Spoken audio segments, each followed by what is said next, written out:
Welcome to our first unit, which is the Earth and how it's put together. We are going to start by talking about the geosphere, and then we'll move into the atmosphere and the hydrosphere. So we're actually going to take about 4 years of college for me and boil it down into about 15 minutes, so buckle your seatbelt. The Earth is in a very unique, wonderful place in our solar system. We are the third planet from the sun, and we're in a wonderful location to receive enough energy to sustain life without so much energy that we burn alive, right? So we're in a great place. And all throughout history, things have been working so that it comes to the point where we are at now. We started with very, very simple conditions, very simple life, and moved through the years to more complex life and more complex interactions. Now, don't worry about copying this giant picture into your notebook. I've got a sheet. Pause the video and come get this sheet and fill in the few little gaps. But here we are up here on the Holocene. I don't know if you can see it from my picture, but the Holocene here is our current era, and then it goes back to the formation of the Earth about 4.6 billion years old. And we'll talk as we go about why we have that number, where that number came from. So as I was saying, the Earth is an entire system. We're going to talk about the geosphere. We'll talk about the atmosphere, which is all the gases and air, the hydrosphere, which is the water, and then the biosphere will basically be the rest of the class, talking about the living things and how they interact. So we'll start with the geosphere. That's the solid part, what you're standing on. It's all the rock, all the soil, as well as everything on the interior of the Earth. Now, how do we know what's on the interior? We can't dig down and find all the way down to the core what it's like. We just can't do that. So instead, we use things that can travel through the Earth, which are seismic waves. Every time we have an earthquake, there are seismographs all the way around the Earth's surface, and by looking at the angle of incoming waves as well as the time it takes for the waves to appear at the different seismograph locations, then we can kind of determine what the structure of the inside of the Earth is like. So by looking at this shadow zone here, we know that seismic waves don't travel well through liquids. So we can tell that this core right here causing the shadow is probably liquid. However, this inner core will allow the waves to refract through and make it to the other side. So we get a picture of the Earth by looking at how the waves echo and ring throughout the Earth when we have big events like earthquakes. Now, we know that we have the crust, that's the outside, that's what we stand on. It's about 5 kilometers thick in the oceanic plates, which are the real thin plates underneath the ocean. And then up here on the continents, where it's a lot thicker, you get about 35 kilometers. The mantle is that middle layer. That's kind of the gummy part of your gumball. It's molten, but very, very dense. And then you have the core, which is that innermost layer. You've got the outer and inner core, which is very, very dense. In fact, it's believed to be solid, not because it's cool, but because it's under a lot of pressure. Some words that you may not have used in the past, though, when you've taken geology or earth science, are the words lithosphere and asthenosphere. So if you think of, you ever had magic shell ice cream? You know how on magic shell ice cream you have the really cold ice cream that's kind of not liquid, but not really solid either, and then you've got that magic shell of chocolate that's hardened on top? Your lithosphere is like the hardened chocolate on top. It's real thin, and it can crush and break into tectonic plates. The asthenosphere is like the ice cream underneath, except really hot. The asthenosphere is soft, it's putty-like, and it flows, which allows those lithospheric plates on top to float and move around. Then you've got your mesosphere, which is the mantle, that lower part of the mantle, outer and inner core that we talked about. So where those pieces of magic shell are moving past each other, you get tectonic boundaries. These are tectonic plates, and how they move across and around each other are plate boundaries. Now you have multiple ways that plates can move depending on which direction they're going. You could have divergent boundaries where they split apart. You could have convergent boundaries where they come together, and you could have transform boundaries where they slide past each other. Now we're going to talk a little bit more deeply about these and the structures that appear at each of these boundaries when we do our activity coming up. And it has Play-Doh, so you're going to love that. All this idea came from a guy named ALFRED Wegener, and I think I have completely hid his picture. There we go. So there's ALFRED Wegener. He was a German scientist that came up with the idea of continental drift by looking at the continents almost like a giant puzzle. And so by taking South America and Africa and putting them together, and North America and Ireland and putting them together, he said, hold on a second, these used to be together. Now, as we've learned more, especially looking at the types of rocks that are on each continent, by looking at fossils that appear in both locations, then we have more and more evidence to back up this idea. And we also have new evidence of what we call seafloor spreading. If you think of down the Atlantic Ocean as the margin of your puzzle piece, the Atlantic Ocean is splitting apart. And again, we'll look at that when we look at plate boundaries in our activity. So where this split or this move or this coming together is happening, it's called a fault. Where that movement happens, it often will build up pressure for a very long time and then suddenly slip, and that slip creates an earthquake. The magnitude of the earthquake is the amount of energy that it's produced. We measure it in the Richter scale. And the Richter scale is logarithmic. But from 1 to 2, from 2 to 3 is actually 10 times more power, not just 1 time more power.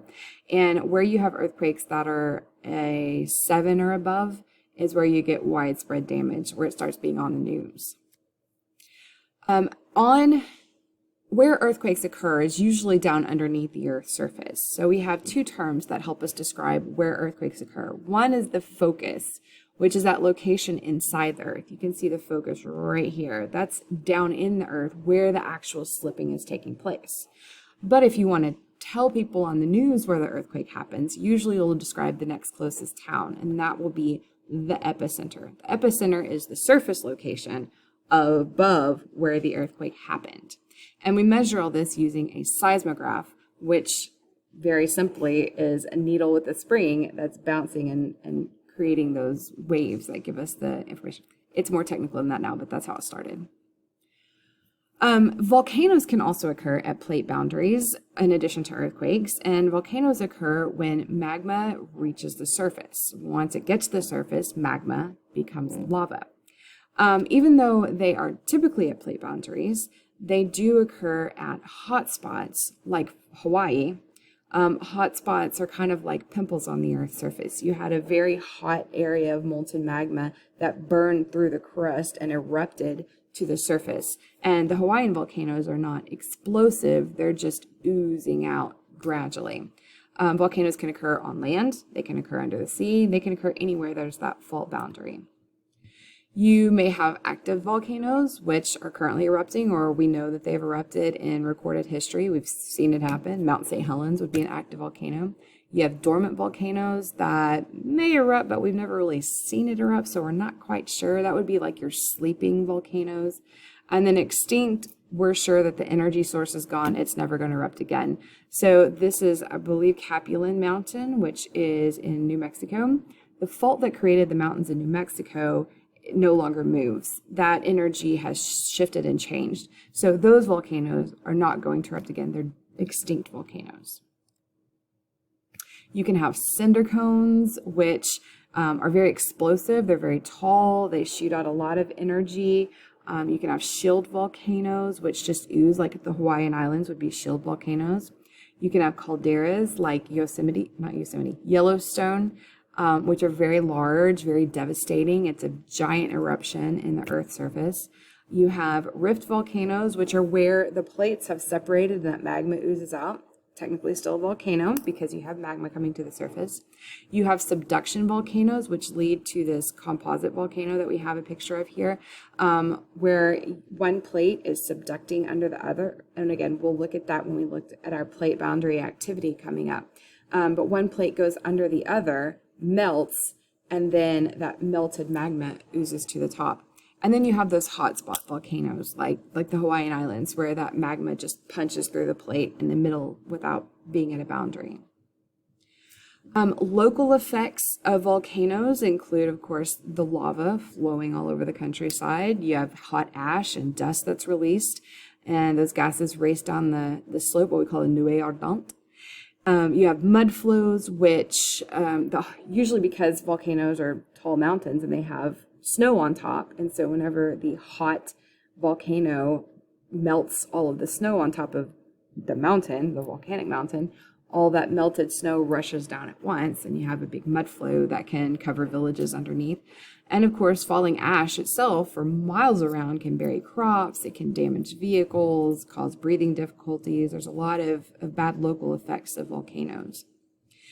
Also, the volcanic ash and the gases could reach the upper atmosphere. They have recorded instances where volcanoes have actually caused differences in climate for a couple of years because of the ash and the gases blocking out sunlight and not allowing as much solar energy to reach the Earth's surfaces. And so you can actually have global effects from volcanoes, not just local effects. But volcanoes can be useful. They're not all bad. Volcanoes are a natural part of the Earth system. The eruptions allow new material from the middle of the Earth to reach the surface, and so that can create new crust. It can create new fertile soil by bringing a bunch of new nutrients to the surface. And this heat and pressure also gives us a bunch of minerals like gold, silver, copper, lead, zinc. A lot of your diamond mines in Africa, they're mining out an extinct volcano. And it's also a source of geothermal energy, which we'll talk about when we talk about electricity. It's a very, very renewable, very free source of heat that we can use to boil water, and then that steam turns turbines and generates electricity, as long as you're close to a volcano. And once we have crust, what happens to that crust is the crust could weather, which is breaking down. It could erode, which is being taken from one place to another. And we can watch these processes happen over and over. So a Scottish geologist named James Hutton proposed the principle of uniformitarianism. It's a big word to say. Uniformitarianism is the idea that the present is the key to the past. The same processes that are happening now have been happening since the Earth was created. So looking at the way that the Earth is structured now and comparing that to rocks, and if you have like something that looks like a stream bed, could have been a stream bed a long time ago, even though it's in the middle of a desert now. So erosion, earthquakes, volcanoes have been happening, and we can use the evidence of those to surmise what happened millions of years ago. We get three basic types of rocks depending on how they've been created. We have igneous, which comes straight from the volcano. They have been melted and then they solidify. Metamorphic rocks have been exposed to heat and pressure but have not completely melted. They've just changed form. Metamorph, new form. And then sedimentary rocks come from weathered and eroded sediments that have been compacted back together into a new solid form. So we're going to stop there before we get into soil science. Hopefully this was a nice review from your 8th grade earth science with some additional information thrown in. And again, activity is coming up. It's going to have some Play-Doh. That's going to be fun. Don't miss it.